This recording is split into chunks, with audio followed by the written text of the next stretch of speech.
How do you write chapter 2 and keep it stress-free? That's what we want to talk about today. Chapter 2 is typically the longest, if not one of the longest, chapters in your dissertation. I like to think of 40 to 60 pages as a length. If you're under that, they're probably going to be asking you to write more, especially if you're at like 12. When you start getting over 80 or 100 pages, it gets hard to think of it as a synthesis and more of like a dump of the literature, although it's happened. But for most dissertations, the 40 to 60 page range seems to be about right. And just that in and of itself scares people.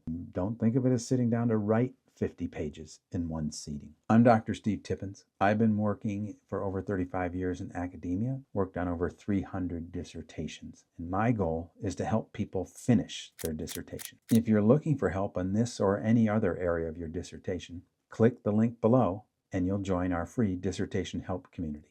Chapter 2 may be one of the longest chapters of your dissertation, but in my experience, it can actually be one of the easiest chapters if you approach it the right way. In this video, I'll walk you through ways to complete your literature review and put it in a form that your committee will accept. So why is chapter 2 so important?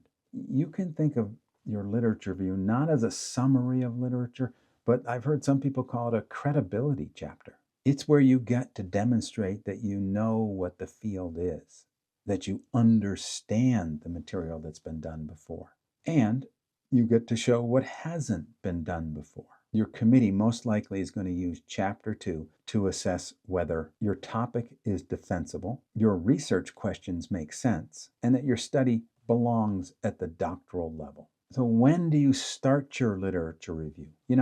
It is labeled as chapter 2 in most dissertation formats. However, many people start with chapter 2 as the first thing they do on their dissertation journey. That's because your research is based on what's been done before and what hasn't been done in the literature. And unless you've explored the literature, it's hard to write an introduction to what you want to do until you know what you want to do. And that comes out, your problem, your purpose, and your research questions all evolve out of gaps in the literature. So many people find it logical to start their work with chapter 2.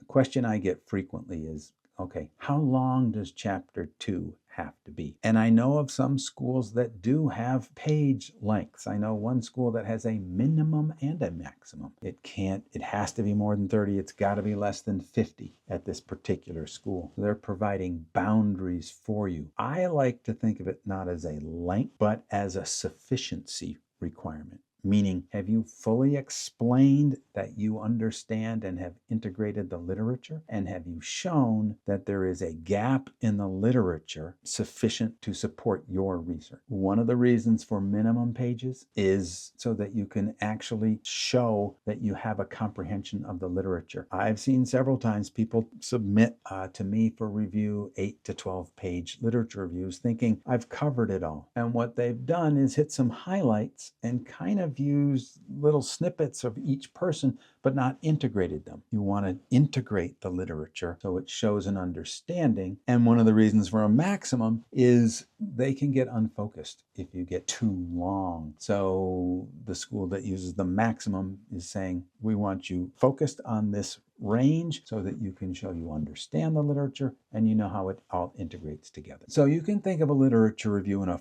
4 parts or a 4-part foundation. And the first part of that is your search for the literature. When you start a research searching for literature, you have to have a topic, and probably a topic within your field, because you just say, give me research, and you get 600 billion responses. But when you search saying, I want research about open heart surgery, or about student lunch programs, or about anything that's broadly your topic, it's going to narrow it down to, 600,000 or so. So we start the process there. You might also include methodologies, student lunch programs that have used a phenomenological approach or something like that, and it's going to dramatically narrow your search for you because you really don't want to have to read 600 100,000 journal articles. One of the things I do when I start looking at research is the first thing I'm going to look at, the abstract. It's going to tell me a brief synopsis of what went on in that article. And if it's not what I need, I can go on to the next article. If it is what I need, I can start digging deeper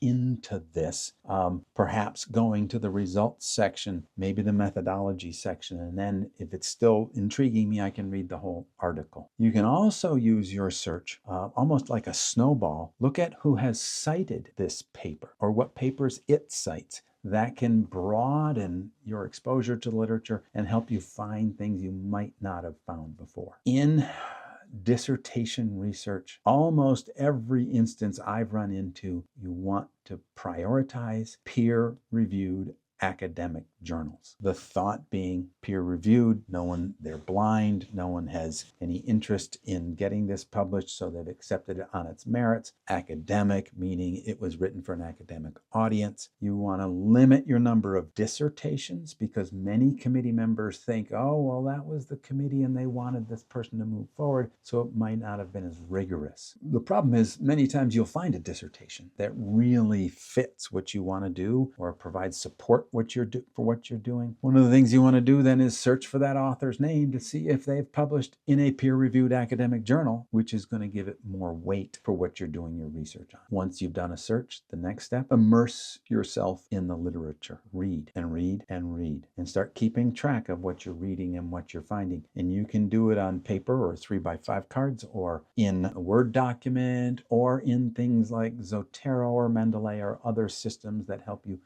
maintain and keep track of literature. But whatever you're doing, you're diving deep in and finding out what's going on. Because when you read literature, as you develop your academic mindset, you're going to start saying things like, oh, they've done this here. Well, I wonder what happens if we did it this way. Or I wonder if anybody's ever done it that way. And you're starting to edge up to and get to gaps in literature. When you immerse yourself in literature, you get to see a whole trend, a whole evolution of an idea that started 10 years ago, 20, 40 years ago, whenever it started. And you get to see how it's evolved over time and see where it's gone. And that's good because it can, again, show you gaps, but it can also stop you from thinking, well, gosh, I'm going to do this. But that might have been done 12 years ago. So understanding the breadth and depth of the literature is very important for you. It also gets you to understand intellectual debates because a literature review is not a book report. It's not a report on the literature. It's an integration or synthesis of literature. So they want to know that Tippins 2022 said this. However, Jones 2023 had,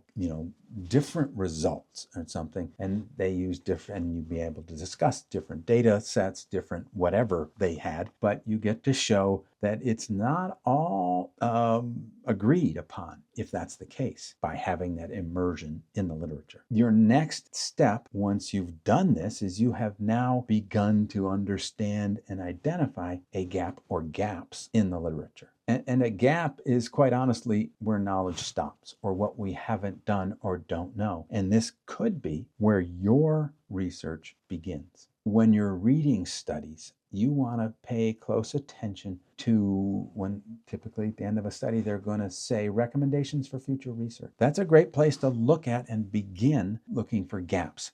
Now, if you're reading an article from 1988, and it has recommendations for future research, that may not be as applicable in the mid-2020s. So think about recent work and what's happened and what are they saying about recommendations for future work. Are there methodological limits, meaning one methodology was used, and that can show you certain things, but has another methodology been avoided or not been used? That can be important for you potentially as a gap. And another place to find a gap is, as we were saying before, contradictions. Several people have said this and several people have said this. Perhaps we need to do more research to see if there's more evidence for one or the other, because as we narrow things in, as we find out that one path is better than another, that is important research. Coming from your gap in the research provides you a rationale or necessity for why your research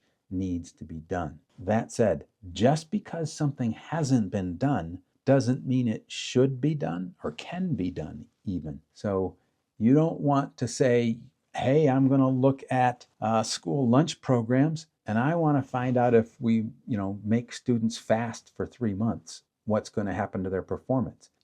That's not going to be allowed because you're impacting the health of participants. So it hasn't been done, but maybe there's a good reason why it hasn't been done. And the fourth step is organization. Organize everything. Yes, there are the software packages. Zotero, Mendeley, and others, many others, are out there. And if there's a package you use or you like, please dig into it and use it. But the goal is organization. The goal is accessing information when you need it. You might group material by topic, by methodology, by theory, and consider posting or tagging maybe keywords or key phrases along with each one so they'll allow you to access things more quickly. The thing is about organization. If you organize now and while you're doing it, 3 months later, it's going to be a lot easier when you've forgotten a lot of this or it's not as accessible in your mind and you've got to go back and look for it. Instead of having a stack of papers or 408 3x5 cards, if you have a database there that you can access quickly, you're going to save a lot of time and frustration. So how do I write chapter 2? Well, a lot of schools have their own format or template.